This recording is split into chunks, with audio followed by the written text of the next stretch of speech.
is Steve Watts from the Bay Area Restoration Council, or BARC, and at BARC we talk about clean water in Hamilton, especially around our Hamilton Harbor and our watershed. As you can see behind me, we have our entire watershed, and all of the water that flows from our land into our harbor affects its health and water quality. Hi everyone, I'm Christine from Bay Area Restoration Council. So as Steve mentioned, we care about the restoration of our watershed. Our watershed is quite large. It's roughly 500 square kilometers with over 750,000 people. And it's made up of a variety of sub-watersheds. So smaller areas where the water is draining into one stream or river or creek that is still eventually making its way into Hamilton Harbor.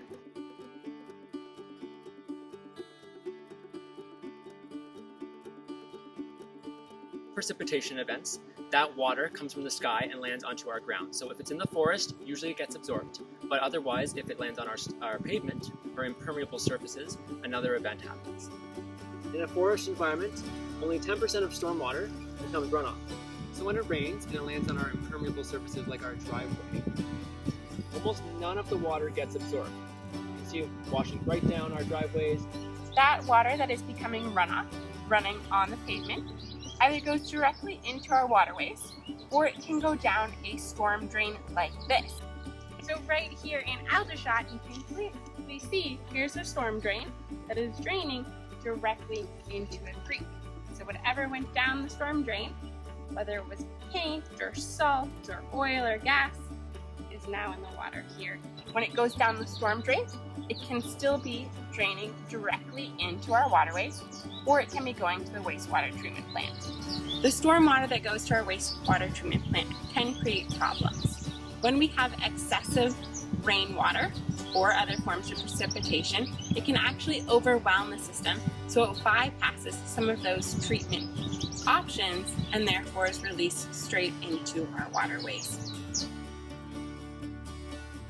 That runoff can impact is the amount of dissolved oxygen in our water. So dissolved oxygen is necessary for lots of the life that we find in there, in streams, in creeks, in the harbor, such as turtles and fish. And dissolved oxygen gets into our waterways through rapids like this, the hundreds of waterfalls that we do have. Runoff carries in pollutants like different chemicals and nutrients that take up space so that we can't have dissolved oxygen in the water. It also increases the temperature of the water. It's now warm, and the warmth of the water has an inverse relationship with the amount of dissolved oxygen. The warmer the water, the less oxygen. With increased wet weather events, we do have runoff around Hamilton Harbor. You can see our beach behind us.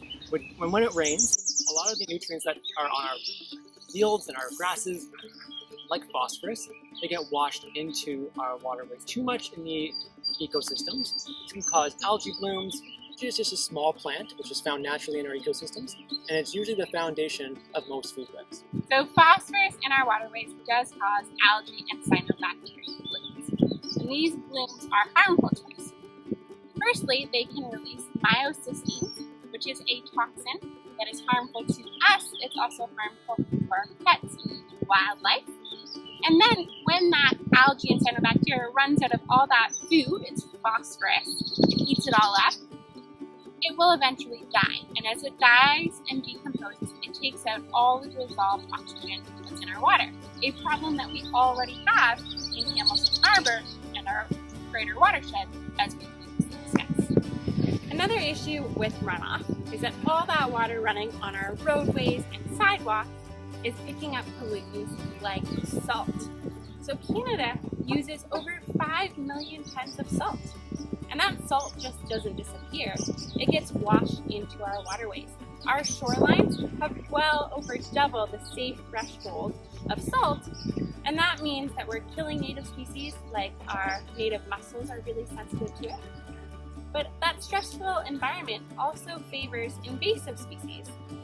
They can survive it. So we have things like Phragmites, which is the common reed.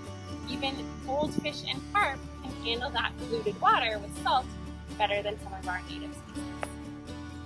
Having that salt in our waterways also contributes to algae blooms. It is impure salt, so it actually contains iron and phosphorus. That salt as it creates that stressful environment, can kill off our zooplankton that eat algae. So there's a direct relationship between how much salt is in the water and how likely it is to have an algae bloom. Runoff washes litter and garbage into our waterways, which can cause animals to get entangled, them being mistaken for food, and also to get stuck in their digestive tracts. The issue with litter getting washed into our waterways is that it can break down into microplastics, so really small pieces of plastic. And we have a lot of that here. Per square kilometer in Lake Ontario, we have 6.7 million particles of microplastics. And those microplastics are carrying different toxins into our fish and wildlife, and those pieces of plastic accumulate in fish, and then we eat that fish. So a human will eat up to 52,000 microplastics in a year. So those microplastics aren't just coming from litter. The major source right now that may actually surprise you is microplastic coming from microfibers, so from our synthetic clothing. Approximately 35% of microplastics comes from the textile industry. So if you have, say, one acrylic sweater and wash it, each wash can release up to 700,000 microfibers that goes into our wastewater treatment plant. It's so small we can't necessarily remove it, or we have those overflow events, and eventually makes its way into our waterways. The second worst polluter for microplastics would actually be tires. So approximately 28% of microplastic comes from our tires. So the more that you can walk and bike, the less that we'll have wear and tear on our tires having plastic go in our waterways.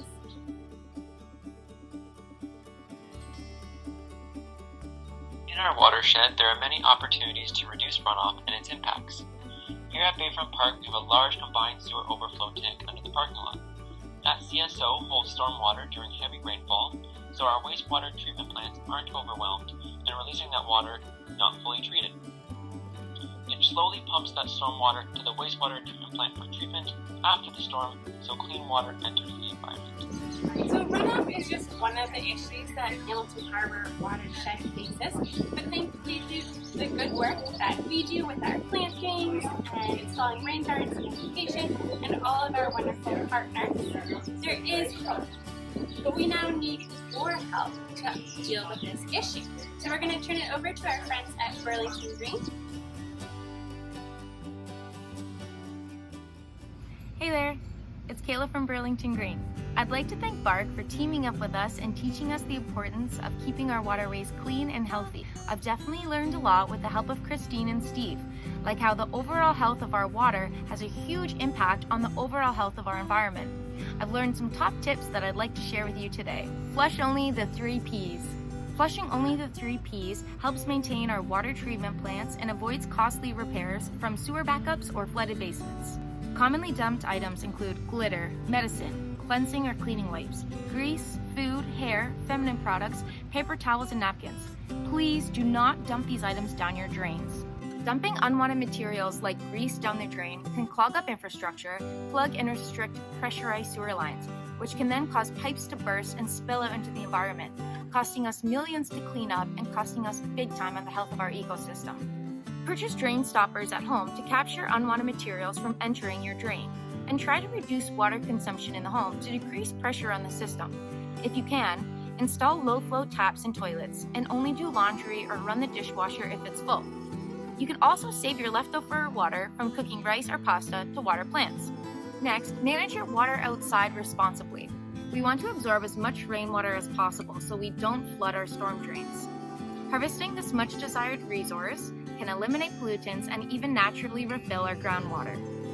Consider harvesting rainwater with rain barrels, or plant native plants that can help retain water from runoff, start a rain garden, or consider permeable paving to allow stormwater to percolate and infiltrate into the soil below. Next, we recommend that you reduce contaminants on your property. As we learned from Christine and Steve, pollutants in the waterways can actually transform the water itself by taking up space in the composition. We want to do our best at home to ensure we are keeping our waterways healthy. We can do this by avoiding pesticide use on our lawn or searching for eco-friendly alternatives. In addition to polluting the water supply, pesticide use can be super harmful to pollinators, can impact pet health and even human health. There are a lot of natural remedies available that we can try instead of resorting to harmful chemicals. Next, we ask that you properly dispose of waste and household chemicals.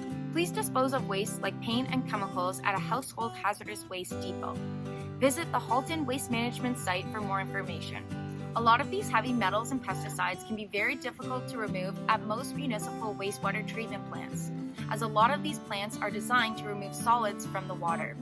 So pollutants like pesticides and pharmaceuticals are nearly impossible to remove, which can be extremely dangerous to our environmental and collective health. It is important to practice mindful, responsible habits to ensure we are doing all we can to keep our waterways clean and to provide a safe home for all living beings in our ecosystem. If you have any other tips you'd like to share or questions you'd like to ask, be sure to join Steve and myself on Wednesday, July 22nd at 4 p.m. on Facebook Live for a brief Q&A about surface and water runoff. Thanks to our sponsors, Nouveau Network, for supporting this initiative, and of course to Steve and Christine from BARC for teaming up with us and sharing their knowledge. Thanks everybody for watching. We'll see you on Wednesday.